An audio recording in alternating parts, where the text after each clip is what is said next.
Welcome back to the shop. So you can see we've got our pieces to create the seal in there, if you've been following it. Alright, and so now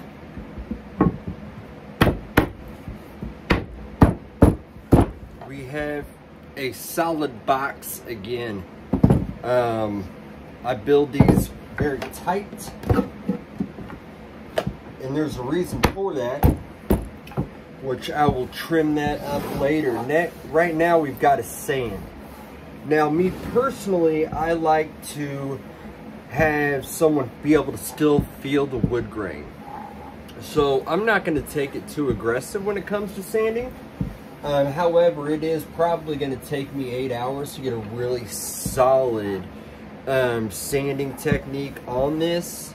I will start with probably an 80 grit just to clean up, and that will be a wham bam type thing, because once again we want to keep that wood grain. Then I'm going to jump to 100, 120, and then I've got a hand sand for 150 and 220. I will tell you, in a palm sander, 150, once you get there, you're eliminating scratches, okay, from the previous sandpapers. You don't want to have those scratches in there. So remember, once you start palm sanding, you want to stop after that 120 so that you can really just get those swirls that you've made out with the sander. Now I'm hoping it's not going to take me 8 hours. However, I've got to take it nice and slow. It's a zebra. It's a very hard wood. Look it up. The Janka hardness is way up there. And I also want to let the sander do the work. I don't want to manhandle that thing. Once we come back, we're going to have a nice sanded box, and then we'll prep it for the spray booth.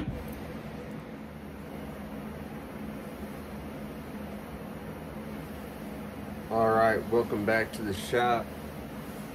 Now we've gone through and sanded this. We started with 50 grit, a little bit on the top.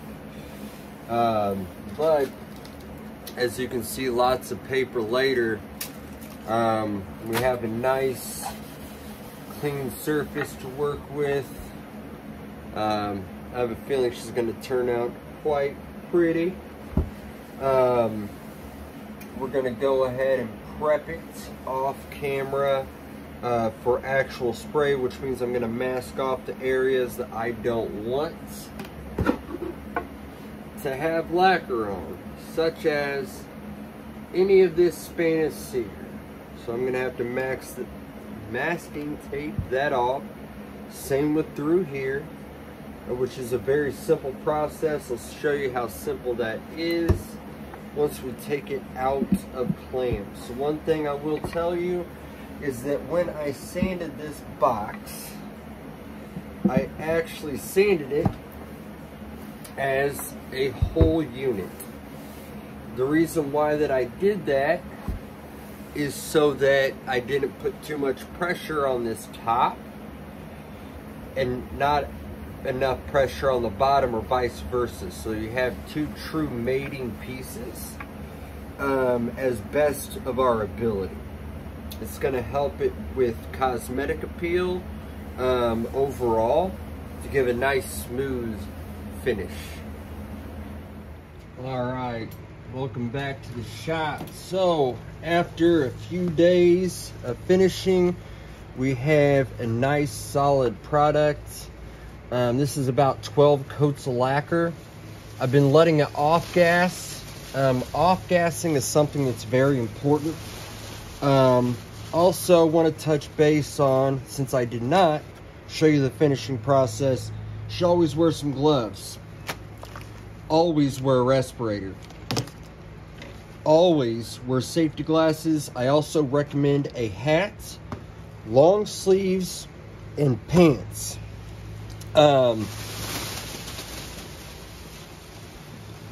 Your respirator, when you start to smell lacquer, you have to change out this cartridge. These are toxic chemicals. lacquer or lacquer thinner. They will get in your skin, they will get in your hair, all that overspray, it'll get in your eyes. It is not good.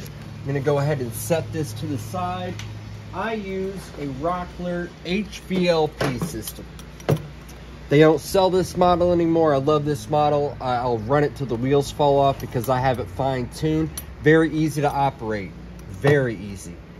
I also made my own makeshift Lazy Susan, which I can get a substantially large project on. I do not finish with actual lighting on my project. I try to use natural lighting, and the reason why is because if it looks good to my eyes in the regular lighting, it's gonna look even more beautiful when I pull it out of the spray booth. And it's actually time for my spray booth to come down. I actually fully enclose this when I'm done and try to keep those fumes in here as much as possible. If you notice though, we've got some flaking over here. As the wind blows, and this is how I know it's done, this stuff could fall onto your project. And there's nothing worse than finding a big old flake after you've laid a nice coat and you have to start over. We're gonna pull this out of the spray booth, get some real light on it so you can really see just how beautiful it is. Remember, always wear safety equipment for this. I know I've talked about safety equipment and then I haven't used it. On this, it is a necessity. You don't want this in your lungs, and you definitely want to shower after you've been spraying. All right, now we can really see that lacquer buildup. If you can tell, I try to sand so you can still see that wood grain on there. And if you don't notice, there's actually lacquer on my hands, the dust. It sticks around and lingers. Gonna want good ventilation in the shop, but it is nice and ready. This is about 12 coats. It's a nice thick finish. I specifically use lacquer because lacquer actually rebonds to itself to create a thick coat. Now, with lacquer, it's important. I spoke about off-gassing. This is actually going to turn more and more beautiful as I let it sit here and get those gases out of there. And it's naturally going to do it. Some people let it off-gas for 30 days before they touch it again. Me personally, I'm going to wait 7 days-ish. After I put the hinges on, I'm going to leave it, and then I'll mess with it just a little bit. But I never ship a project until this has off-gassed for at least 21 days. And I will catch you next time. I hope that you have enjoyed watching this come together. Next, we will hinge it, and you will really see a beautiful box coming along. Thanks for watching. Everybody have a great day.